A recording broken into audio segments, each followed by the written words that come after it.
In this session, we are going to talk about independence of events. To understand the independence of events, let's try to take a practical example. Suppose we have a box which contains 5 black and 4 red balls.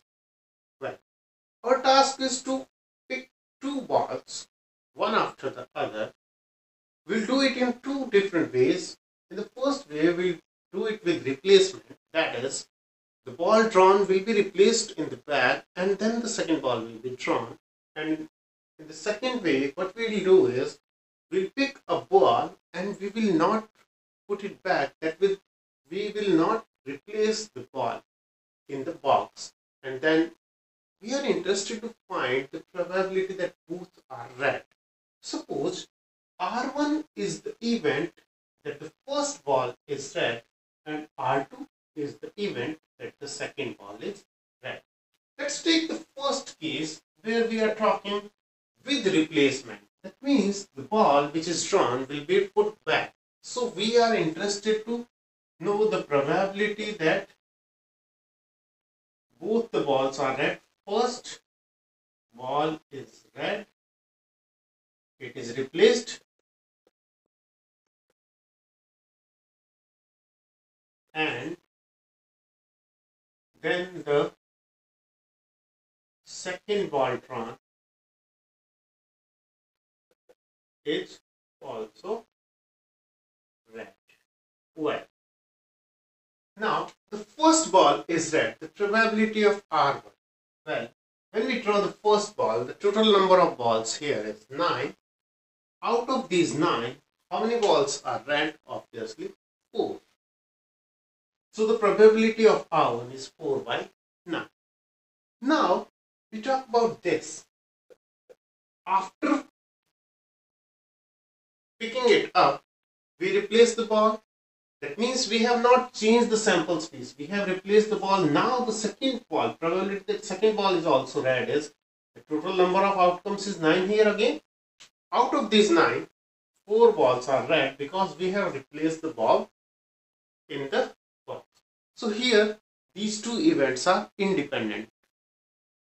Now if I do this, so without replacement, if I do it without replacement, then let's talk about the probabilities of these events. Well, when we pick the first ball out of the 9 balls, how many red are there? 4. Obviously, the probability that the first ball will be red is 4 by 9.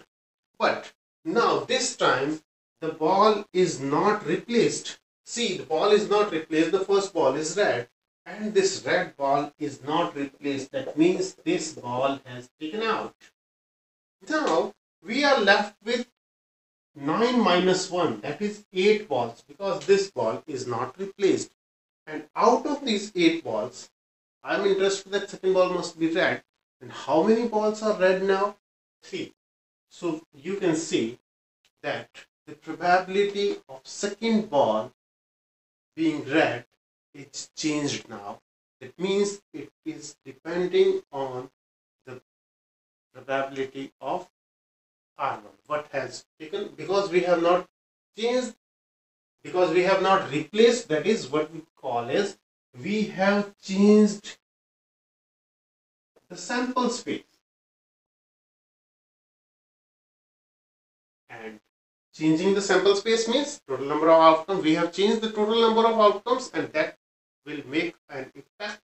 Here it has made an effect on this. So these two events here, these two events are independent. But here if we do not replace, that means without replacement, these are not independent.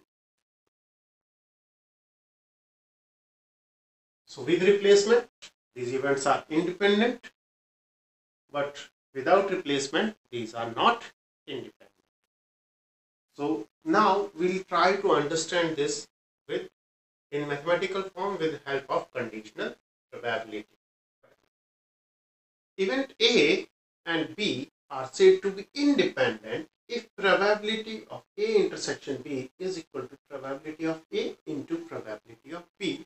That That is, the probability of happening together is equal to the product of happening individually. If this identity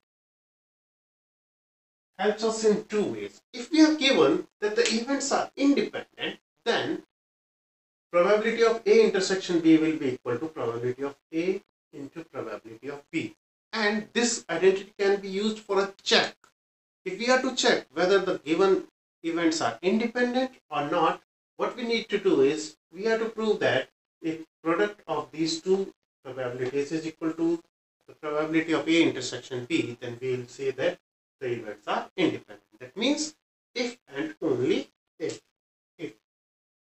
If A and B are independent, then probability of A intersection B will be equal to probability of A into probability of B, or in other words, if probability of A intersection B is equal to probability of A into probability of B, then we will say that the events are independent.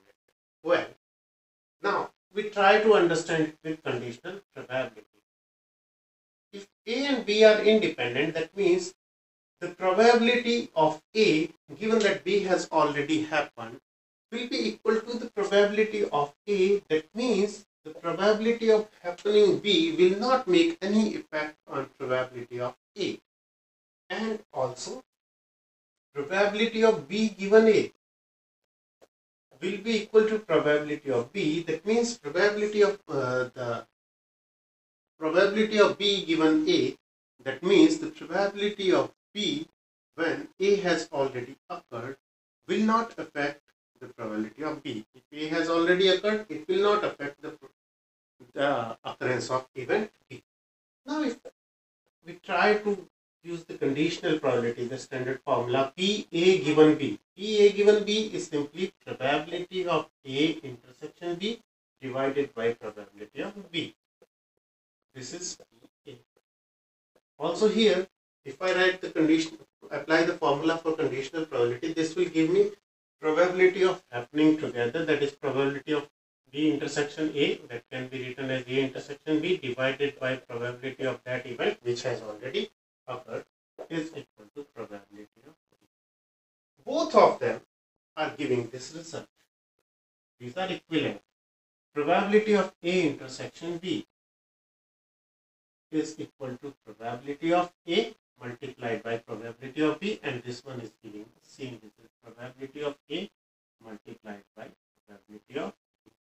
If probability of A intersection B is equal to probability of A into probability of B, or in other words, if happening of event B doesn't make any effect on A and happening of A doesn't make any effect on happening of B, then these two events are called mutually independent. Well, there is a word mutually exclusive.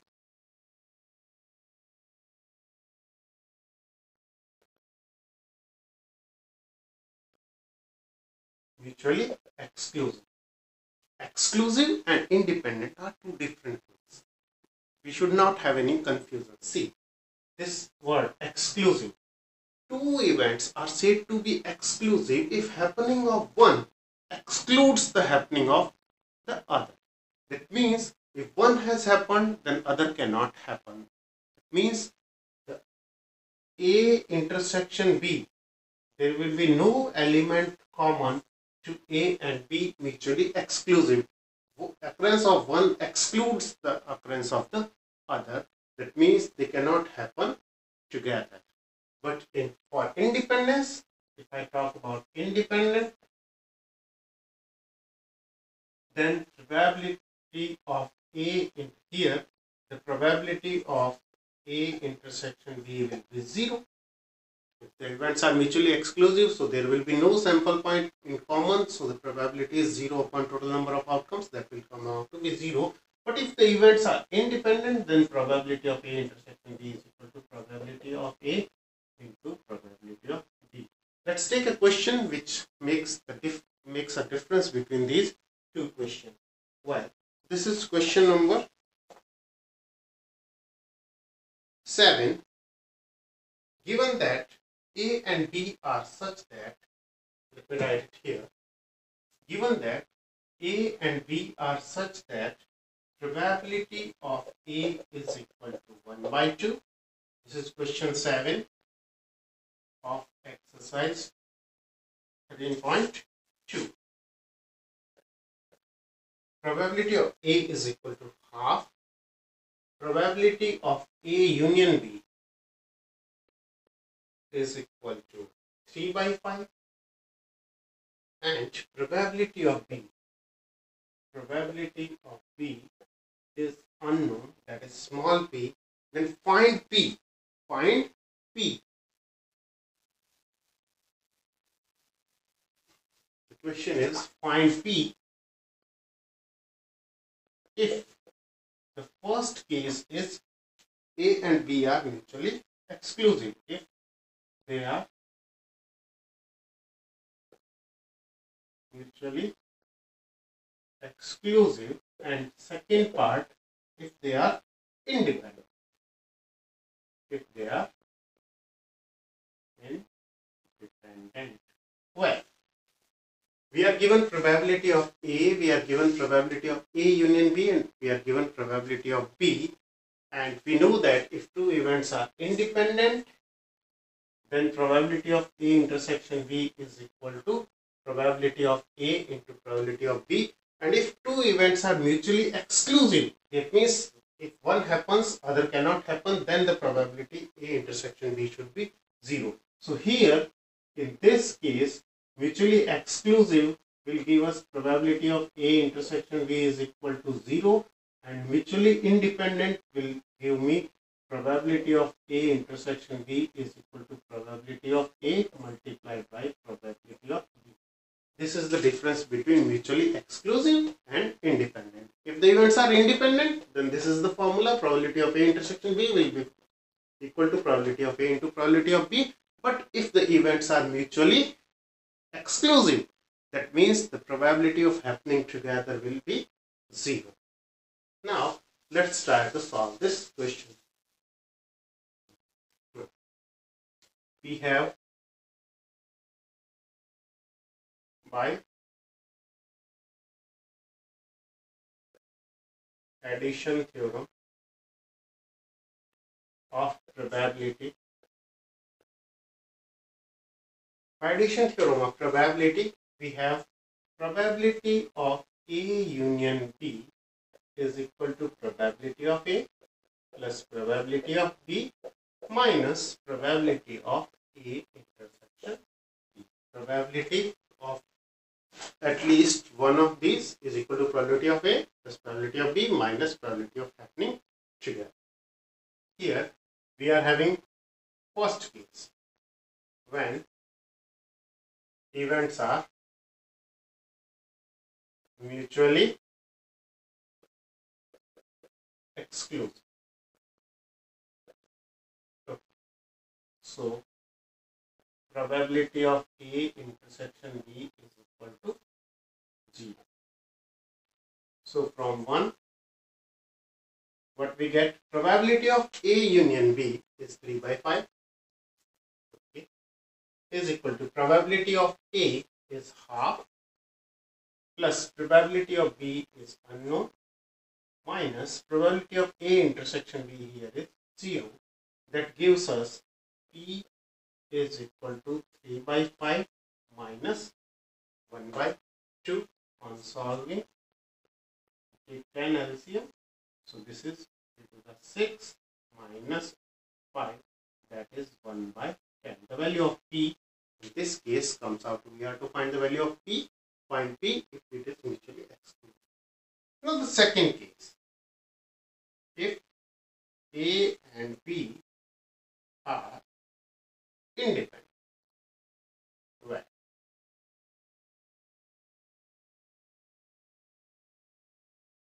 Well, so probability of A intersection B is when the events are independent, then probability of A intersection B is nothing but probability of A multiplied by probability of B, and we have the value of probability of A and probability of B.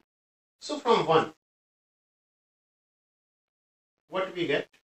Probability of A union B, that is equal to 3 by 5, alright, is equal to probability of A, that is half, plus probability of B, that is P, minus probability of A intersection B now will be replaced by probability of A into probability of B. So 3 by 5 is equal to half plus P minus PA, probability of A is half, alright, into probability of B is small p.